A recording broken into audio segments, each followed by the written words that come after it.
تشریف لائے، بیت المقدس میں پہنچتے ہیں اور وہاں پر مسجد اقصیٰ میں وہاں پر سواری باندھی ہوئی ہے براق، اور حضور نے یہ بھی مسئلہ بتا دیا کہ سواری کو باندھنا ہے۔ اچھا ہمارے ہاں سواریوں کی عجیب کیفیت ہے، بس نہیں لیں گے نا جی وڑیچ تیارہ جی، ہاں جی رانا برادر جی، فلانا جی، پتہ نہیں کیا کیا نام رکھیں گے، اور جب وہ ٹوٹ پھوٹ کا شکار ہو جائے گی شیشے شیشے داتا دی ملنگنی جی، اب کیا ہو گیا جی، اب اللہ توکل جی۔ عجیب بات ہے یار، پہلے اللہ پہ توکل نہیں تھا، پہلے کیا تماشا تھا؟ تو میرے محترم سامعین، یہ بھی ایک ہمارے ذہنوں میں ہے کہ اللہ توکل کا مطلب ہوتا ہے کہ کوئی سبب نہ ہو، یہ جہالت ہے پرلے درجے کی، بلکہ اسباب کے اوپر بھروسہ نہیں کرنا۔ اصل توکل اس چیز کا نام ہے، اسباب کے اوپر بھروسہ نہیں کرنا، اسباب کو اختیار بھی کرنا ہے مگر بھروسہ اللہ کی ذات پہ کرنا ہے۔ بھروسہ کس پہ کرنا ہے؟ اللہ کی ذات پہ۔ اور جو کوئی کہے نا جی اسباب کوئی نہیں جی میں حج وا سے طور پہ یہ جہالت ہے پرلے زمانے کی، یہ کوئی توکل نہیں ہے، بے وقوفی ہے۔ یہ قرآن کہہ رہا ہے کہ حج تو ہے ہی اس کے اوپر جو اس راستے کی طاقت رکھتا ہے، جس کے پاس زیادہ راہ ہے، پیسے ہے، اس پر فرض ہے، ہر بندے پر تو فرض ہی نہیں ہے۔ سمجھ گئے ہو بات کہ نہیں؟ حدیث مبارکہ میں حضور کے پاس ایک صحابی ہے، یا رسول اللہ جنگل میں ہوتا ہوں، میں جانور اللہ توکل ایسے ہی چھوڑ دوں یا باندھوں؟ اب دیکھو حضور نے کیا فرمایا، نہیں بھائی پہلے اس کے گلے میں رسی ڈالو، اس کا گھٹنا باندھو، اور پھر اس کو کسی پتھر سے باندھو یا کسی درخت سے باندھو، پھر اللہ کی ذات پہ بھروسہ کرو، پھر اللہ کی ذات پہ توکل کرو۔ یہ کوئی توکل نہیں ہے کہ آپ اسباب اختیار نہ کریں اور گھر ہی بیٹھ جائیں۔ یہ تو ایسے ہی ہے کہ کوئی شادی نہ کرے اور کہے جی مولوی صاحب دعا کرو میرے 5 بچے ہو جائیں، ہو جائیں گے؟ وہ بولو تو صحیح یار، اس معاملے سے تو آپ گزرے، آپ کو اس کا بھی پتہ نہیں ہے۔ شادی کہے جی میں نے نہیں کرانی اور دعا کرو جی میرے 5 بچے ہو جائے، اللہ توکل ہو جائے، ہو جائیں گے؟ نہیں ہوں گے۔ آپ کہیں گے اسباب اختیار کرو، جو اس کے سبب میں پہلے ان کو اختیار کرو اور اس کے بعد دعا کراؤ تو اللہ فضل فرمائیں گے۔ کیوں جی بات سمجھ آگے؟ تو یہی ہم کہہ رہے ہیں کہ پہلے اسباب اختیار کرو، کاروبار کے لیے آپ دکان کریں، ملازمت کریں، جو بھی آپ کے جی میں آتا ہے وہ کریں، اور پھر اللہ کی ذات پہ بھروسہ کریں۔ حضرت علی سے کسی نے پوچھا جو لکھا ہوا مقدر میں مل جائے گا، محنت کی کیا ضرورت؟ فرمایا ساتھ یہ بھی لکھا ہوا، محنت کرو گے تو وہ مل جائے گا۔ سمجھ آئی یہ بات کہ نہیں؟ تو اللہ کی ذات پہ بھروسے کا یہ مطلب ہے، پہلے اسباب اختیار کرو اور پھر اللہ کی ذات پہ بھروسہ کرو۔ اب دیکھو حضور علیہ الصلوۃ والسلام نے براق جنت کی سواری ہے، لیکن اس کو بھی باندھا ہے بیت المقدس کے اندر، جہاں پر انبیاء علیہ الصلوۃ والسلام اپنی سواریاں باندھا کرتے تھے۔ 2-4 منٹ دیتے ہو مضمون ختم کر دو، 2-4 منٹ ہیں؟ بولو تو صحیح۔ حضور علیہ الصلوۃ والسلام سوار ہوئے اسی راستے سے واپس، راستے میں دیکھا ایک قبیلہ جا رہا، ان کا اونٹ گم ہے۔ حضور علیہ الصلوۃ والسلام نے بتایا بھی تمہارا اونٹ اس طرف ہے، اور ایک قبیلہ جس کا جناب وہاں پر پانی کا کٹورا پڑا اوپر سے ڈھانپا ہوا ہے، حضور فرماتے میں نے تھوڑا سا پی لیا اس کے اندر سے پانی۔ اور جب حضور تشریف لائے صبح کے وقت ام ہانی کے گھر میں، آپ جب ام ہانی کو معراج کی تفصیلات بتائیں تو انہوں نے آپ کا دامن پکڑ لیا، اللہ کے محبوب یہ امت کو مت بتانا، یہ آپ کی تکذیب کریں گے، یہ آپ کا مذاق اڑائیں گے، یہ آپ کی مخالفت اور شدید کریں گے، ان کی سمجھ میں یہ بات آنے والی نہیں ہے، یہ کبھی نہیں سمجھ سکتے۔ حضور فرماتے ہیں اللہ کا حکم ہے کہ اس کو بتاؤ، میں کیسے روک سکتا ہوں؟ اب یہ تو قرآن ہے، 15ویں پارے کی سورہ بنی اسرائیل کی پہلی آیت ہے، میں کس طرح اس کو چھپا سکتا ہوں؟ میں نے تو اس کو بتانا ہے۔ حضور جب باہر تشریف لے گئے تو اپنی کنیز کو پیچھے بھیجا کہ کہیں دیکھو حضور کو کوئی تکلیف نہ پہنچا دے۔ حضور علیہ الصلوۃ والسلام تشریف لائے اور نماز کے بعد حضرات صحابہ کرام بیٹھے اور حضور علیہ الصلوۃ والسلام نے معراج کی تفصیلات بتائی۔ کہہ دو سبحان اللہ۔ اب جو شیطانی ٹولہ ہوتا ہے نا، شیطانی ٹولہ وہ ایکٹیو ہوتا ہے۔ ابو جہل کو پتہ چلا، شرارتیوں کو پتہ چلا کہ حضور علیہ الصلوۃ والسلام یہ بات کہتے موقع ہاتھ آ گیا، وہ اس تلاش میں ہوتے ہیں کہ موقع ہاتھ آ جائے۔ یہ شیطانوں کا کام ہے۔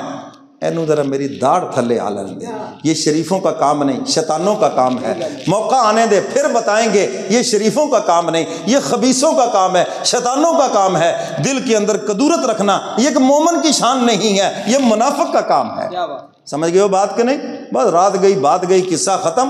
کبھی موقع کی تلاش میں نہ رہو، یہ نہ ہو تم دوسروں کے موقع کی تلاش میں رہو، موقع تمہارے اوپر آ جائے۔ حدیث مبارکہ میں آتا ہے جو دوسروں پہ ہنسنے کی کوشش کرتا ہے اللہ اس کے اوپر ہنسنے کا مقام اس کو دے دیتے ہیں کہ لوگ اس پہ ہنستے ہیں. تو اس لیے کسی کی تکلیف پہ خوشی نہ کرنا, کسی کے غم کے اوپر خوشی کا اظہار نہ کرنا, اللہ اس کی مصیبت تو ٹال دیں گے, تمہیں اس میں مبتلا کر دیں گے. اب وہ جو شیطانی ٹولہ تھا بات پکڑ لی اور جناب پورے مکے میں ڈنڈورا پیٹ رہا ہے کہ شیطانوں کا کام ہی یہ ہوتا ہے, ادھر گئے ادھر بیٹھ, اس سے کر اس وہ دیکھو جی حضور کیا کہہ رہے ہیں, وہ دیکھو جی یہ کیسی بات بتا رہے ہیں. اقصا کا معنی ہے بہت دور, کہاں مسجد حرام کہاں مسجد اقصا, اتنی دور, بھلا کوئی جا سکتا ہے رات کے ایک حصے میں, یہ کیسے ہو سکتا ہے. ادھر تماشا ادھر تماشا. لکھا ہے کہ کچھ جو نئے مسلمان ہوئے تھے وہ بھی مرتد ہو گئے کہ یار یہ کیسے ہو سکتا ہے, یہ تو ممکن ہی نہیں ہے. کیونکہ کچھ باتیں وہ ہوتی ہیں انسان کر لیتا ہے لیکن سمجھ نہیں سکتا, کچھ سوال وہ ہوتے ہیں انسان کر لیتا ہے سمجھ نہیں سکتا. 4 سال کا بچہ اگر آپ سے کہے ابا جان بچہ کیسے پیدا ہوتا ہے, آپ کبھی بھی اس کو مطمئن نہیں کر سکتے. یہی کہیں گے جناب کمبل میں آ گیا, جی اللہ نے چھت سے دے دیا, فلاں کر دیا. کیوں؟ ابھی اس کی عمر ہی نہیں ہے اس کے سمجھنے کی. تو اسی طرح بہت سے سوال ایسے ہوتے ہیں جس کے جواب کی صلاحیت نہیں ہوتی انسان کے اندر. اب وہ اپنی عقل سے سوچ رہے یہ کیسے ہو سکتا ہے, یہ کیسے ہو سکتا ہے, جبکہ قرآن شروع سے یہ بتا رہا ہے سبحان کا معنی وہ ہے جس کے اندر کوئی کمزوری نہیں ہے. اور معراج کا قصہ سبحان سے شروع کر کے اللہ نے بتا دیا جانے والا مصطفیٰ ہے لے جانے والا خدا ہے. تم اپنی پرواز کی طرف نہ دیکھو, مصطفیٰ کی پرواز کی طرف دیکھو. مگر وہ اپنی عقل سے سوچ رہے ہیں. آج بھی مادیت پرست اپنی عقل سے بات کرتے ہیں کہ سمجھ میں نہیں آتا, ہماری عقل میں نہیں آتا. تمہاری عقل کوئی معیار ہے؟ عقل تو 100 بیس بنا لیتی ہے. عشق بیچارہ نہ ملا ہے نہ زاہد ہے. اقبال نے اسی لیے تو کہا چور کی عقل چور, ڈاکو کی عقل ڈاکو, ہیں جی اچھے کی عقل اچھی, برے کی عقل بری. عقل بھی کوئی معیار ہے, یہ تو 100 بیس بدل لیتی ہے. اور وہ کہتے جی ہماری عقل میں نہیں آ رہا, ہماری سمجھ میں نہیں آ رہا. نہ تم معیار ہو نہ تمہاری سمجھ معیار ہے. معیار اللہ کا قرآن ہے یا حضور کا فرمان ہے. اب وہ شیطانی ٹولہ جناب مکے میں, ایک نے کہا جی سیدنا صدیق اکبر کے پاس چلتے ہیں, ان کے پاس چلے, جا کر ان کا مذاق اڑائے. تم ان کی ہر بات کی تصدیق کرتے ہو نا, اب بتاؤ نا یہاں کیا کہو گے. آ گئے سیدنا صدیق اکبر کے دروازے پر, دروازے پہ دستک دی. سیدنا صدیق اکبر باہر آئے ہیں جی اور کہنے لگے جناب ہر بات کی تصدیق کرتے ہو, اب ذرا بتاؤ نا کیا بات ہو گئی جی. اگر کوئی شخص یہ کہے, یہ بھی ایک طریقہ ہوتا ہے بڑا وہ ٹیکنیکل طریقہ کہ نام نہیں لے رہے تاکہ پہلے منہ سے گلوا لیں پھر بعد میں کہیں جناب وہ تو فلانا ہے, ہیں جی یہ کافروں کا طریقہ ہے. آگے جی کوئی کہے جناب میں راتوں رات گیا بیت المقدس میں, نبیوں کی امامت کرائی, پھر عرش معلیٰ پہ, اور پھر میں یہ ہو سکتا ہے. اب سیدنا صدیق اکبر والی فراست اللہ ہم سب کو عطا فرمائے. انہوں نے کہا کہ پہلے یہ بتاؤ یہ کہتا کون ہے, بتاؤ یہ کہتا کون ہے. انہیں کہنے لگے جی آپ کے نبی کملی والے پیغمبر کہتے ہیں. فرمایا اگر حضور کہتے ہیں تو بالکل سچ کہتے ہیں. میں تو اس سے بڑی بڑی باتوں کی تصدیق کر چکا ہوں, میں تو جنت اور دوزخ کی تصدیق کر چکا ہوں, میں تو عرش معلیٰ کی تصدیق کر چکا ہوں, میں تو پروردگار کی تصدیق کر چکا ہوں جس کو دیکھا نہیں ہے. تو حضور تو اس سے بھی بڑی بڑی باتیں ارشاد فرماتے ہیں, میں ان کی بھی تصدیق کرتا ہوں اور معراج کی بھی تصدیق کرتا ہوں. اور سیدھے آگے حضور کے دربار میں میرے کملی والے پیغمبر تشریف فرما ہے اور حضور معراج کی تفصیلات بتا رہے ہیں. سیدنا صدیق اکبر پاس بیٹھ گئے اور جب حضور سانس لیتے نا تو سیدنا صدیق اکبر عرض کرتے صدقت یا رسول اللہ, اللہ کے رسول آپ نے سچ فرمایا. صحابہ فرماتے ہمیں یہ شک ہونے لگا شاید معراج کے سفر میں سیدنا صدیق اکبر حضور کے ساتھ تھے, یعنی اس طرح تصدیق کر رہے ہیں. سیدنا صدیق اکبر نے معراج کی تصدیق کی, صداقت کا لقب مل گیا, صدیق کا لقب مل گیا. ابو جہل نے تکذیب کی تو زندیق کا لقب اس کو مل گیا, جہالت کا لقب مل گیا اس کو. تو حضور علیہ الصلوۃ والسلام نے نشانیاں بتلائی. اب آگے کافر, جب دیکھا کہ ابو بکر پر بھی وار نہیں چلا اور مخلصین پر بھی وار نہیں چلا تو اب آ گیا اچھا جی آپ بیت المقدس میں گئے تھے, آپ نے وہاں پر انبیاء کی امامت کرائی, جو لوگ بیت المقدس کو دیکھے ہوئے تو ان کو لے کے آ گئے. آپ بتائیں جی بیت المقدس کے دروازے کتنے ہیں, اس کی کھڑکیاں کتنی ہیں, اچھا جی اس کے شتیر کتنے ہیں, اچھا جی روشن دان کتنے ہیں. اب آپ مجھے بتائیں یہاں آپ جمعہ پڑھ رہے ہیں, آپ سے پوچھا جائے کہ ملت مسجد کے دروازے کتنے ہیں، کھڑکیاں کتنی ہیں، پنکھے کتنے ہیں، اوپر کھڑکیاں کتنی ہیں، تو بتا دیں گے آپ؟ نہ دیکھیں اوپر، کوئی نہیں آپ سے پوچھتا، میری طرف ہی دیکھیں۔ آپ کو پتہ نہیں کیا ٹینشن ہو گئی ہے، آپ اوپر نہ دیکھیں، میں تو سمجھانے کے لیے عرض کر رہا ہوں۔ یعنی کتنا بیہودہ سوال ہے۔ آدمی ایک مرتبہ گیا، وہ کیسے بتائے گا؟ آپ روزانہ آتے نہیں، آپ نے کھڑکیاں نہیں گنی، روشن دان نہیں گنے، حضور سے یہ سوال کیا جا رہا ہے۔ حضور سے جب سوال ہوا، حضور خاموش ہوئے، جبریل وحی لے کے آ گیا۔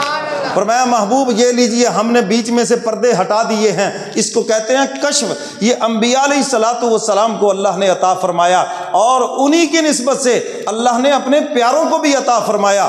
بیچ میں سے پردے ہٹ گئے، بیت المقدس سامنے کر دیا گیا، اور حق تعالیٰ فرماتے ہیں میرے محبوب لیجئے، بیت المقدس کو دیکھتے جائیے، جو یہ سوال کر رہے ہیں ان کا جواب دیتے جائیے۔